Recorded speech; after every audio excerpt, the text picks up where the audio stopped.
There is no income that fixes this feeling. Not the one you have right now. Not the one you're chasing next. Ask anyone who's actually crossed the number they once swore would be enough. They didn't feel rich when they got there. They just found a new number. And if you keep going this way, then in 10 years, you'll be earning far more than you ever thought you'd need, and still feeling exactly this far behind. By the end of this, you'll see why that number keeps moving, and the one thing that stops it. I watched this happen for more than 15 years from inside the industry that runs on money. This isn't about spending too much, and it isn't about wanting too much. It's that enough was never a number in the first place. It's a comparison. And every time your income moves, the thing you're comparing it to quietly moves with it. Psychologists have a name for this: the hedonic treadmill. Your sense of how good your situation is doesn't track the absolute number. It tracks the gap between where you are and where you'd expect to be by now. Close that gap, and instead of staying closed, the expectation just resets a little further out. You don't arrive. You keep pace. Picture a treadmill built directly into the floor of your own house. You can walk as fast as you like on it. Sprint, even. The floor moves with you. You never actually get anywhere in the room. You just keep matching a surface that keeps sliding back under your feet at exactly the speed you're moving. It's the only race where crossing the finish line quietly moves the finish line. Picture training for a marathon where the organizers push the tape back another mile every time you get close. You'd call that cruel or rigged, and you'd stop running. Your own head does it to you for free, and you call it being driven. And the people it hits hardest are the ones you'd least expect: colleagues, clients, people who, by any measure, had made it. The ones who had crossed the exact figure they'd once said would finally let them relax weren't relaxed. They'd quietly built a new, higher number in their head, one they'd never said out loud to anyone, including themselves, and they were measuring their relief against that one instead. There's an old story told about John D. Rockefeller, one of the richest men who has ever lived, being asked how much money is enough. His answer, as the story goes, just a little bit more.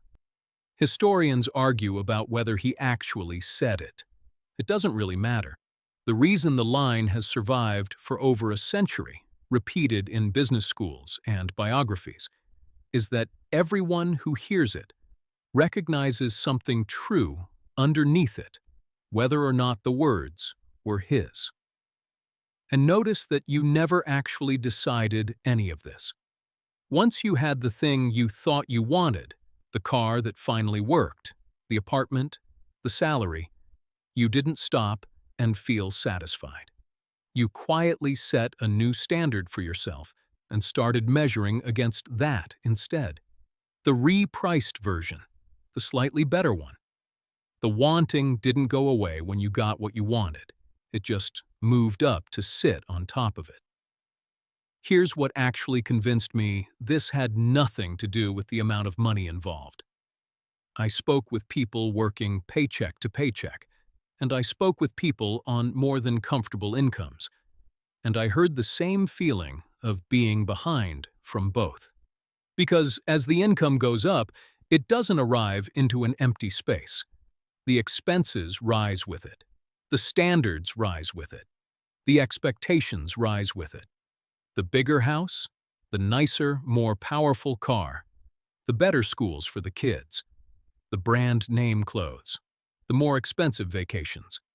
Each one felt like the natural next step, and each one quietly reset what normal costs. So the gap between what you have and what you feel you should have stays open. It just reopens at a higher number. The feeling doesn't scale with the income. It scales with the gap, and the gap doesn't care what bracket you're standing in. So, is this just how money works? A target you can never actually reach, no matter how much you earn? Not quite. You won't out-earn a moving reference point, but you can stop it moving. And that's a completely different project than making more money. Here's what that project actually looks like. The number in your head, the one that would finally feel like enough, was never written down anywhere. That's exactly why it's free to keep sliding every time you get close. So write it down. Once, as an actual figure, not a feeling, a number you could show someone. A number on paper can't quietly renegotiate itself the way a feeling does. If you want to move it, you have to consciously decide to, instead of letting it drift while you call the drifting ambition. The second part is choosing what you measure yourself against, on purpose, instead of by accident. Comparison isn't optional. Your mind is going to do it regardless. But right now, it's probably running on autopilot, borrowing whatever's most visible, the neighbor's renovation, the friend's holiday, whatever's scrolling past you on social media, the version of your life you'd have if a few things had gone differently. None of those were chosen. They were just whatever happened to be in view. Pick your own comparison instead, most usefully the actual you from a year or two ago, on paper, not in memory. That's a fair comparison. Measuring yourself against a person whose circumstances, history, and starting point are completely different from yours never was. The third part is the one people skip because it doesn't feel like it's doing anything. Every time you cross a number that used to matter to you, clear a debt, hit a savings figure, make the purchase you used to circle and never buy. Mark it. Write it down, say it out loud, put it somewhere you'll see it again. Not for anyone else, because the treadmill's whole trick is speed. It moves you past your own wins so fast you never register that they happened. If you don't deliberately stop and log them, the only thing left in your memory is the distance still ahead, which is exactly the illusion that keeps the whole thing running. This is how it looks in real money. Say you get a raise, an extra few hundred a month. On the treadmill, that raise disappears. You upgrade the car, the flat, the weekly spend, and within a few months, the higher income feels exactly as tight as the lower one did. Nothing changed except the numbers got bigger. Now, run it the other way. You've written down your actual enough figure. So when the raise lands, you already know it's above the line. Instead of absorbing it into a nicer lifestyle, you send it somewhere it compounds. You pay down the debt faster, or you put it into savings or investments where it actually grows. Same raise. Completely different outcome, because you decided where it went in advance, instead of letting it quietly refill a gap that was only ever going to reopen.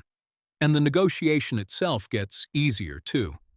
When you know the exact number you're working toward, you can ask for it plainly, instead of chasing a vague feeling of more that no raise was ever going to satisfy.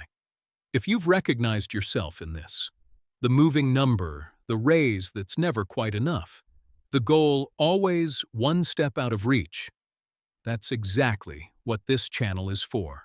The psychology underneath money decisions, and how understanding your own decisions can produce the shift you're actually after, one mechanism at a time. Subscribe, and I'll walk through the next one with you. None of this was ever really about the number. The number was just where you kept looking. The gap was always the thing doing the work, quietly resetting itself every time you got close, so that enough stayed exactly one step ahead of wherever you happened to be standing. Write the number down. Choose what you compare yourself to, carefully. Celebrate and mark the wins as they cross, instead of letting them slide past unlogged. Do that, and for the first time, the floor stops moving faster than you can walk.